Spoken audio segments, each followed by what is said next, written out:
over the last decade, a ton of websites has been created, ranging from very minimalistic websites for the sake of information display down to sophisticated websites like e-commerce websites. And a ton of this website has been powered by systems called traditional CMSs.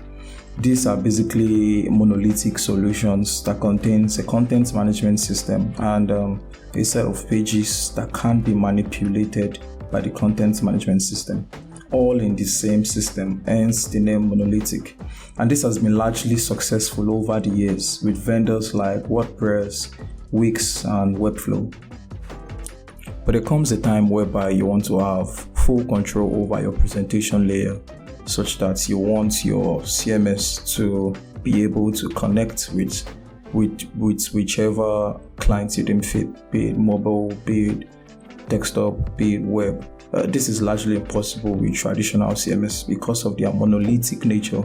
They're kind of like stuck together, and that's where Headless CMS came to be, right?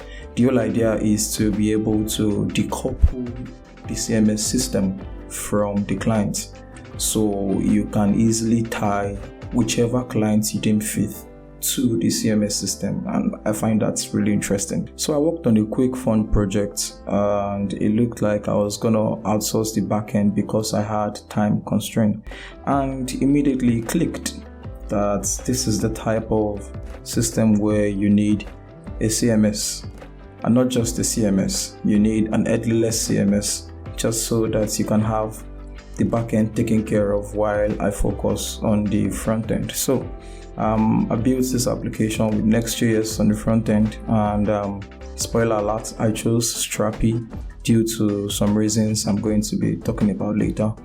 I'm going to try to figure out how to use STRAPI and Next.js, how to create models, pull in data, and all of those kind of stuff. I'm just going to figure out how to tie them together.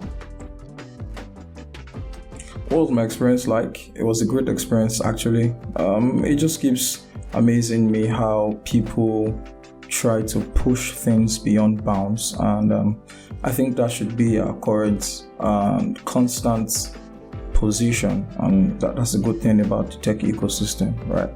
Traditional CMSs remains very useful, as well as Headless CMS. I think it only depends on your use case and what you're trying to achieve. In my case, it was pretty clear. I needed to have a custom front end, and I still needed the power of a CMS because I have time constraints. I've procrastinated so much, and it looked like time had.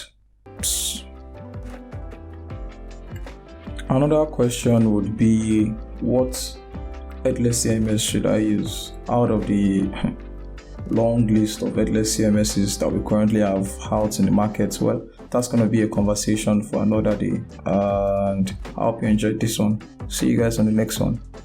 Bye.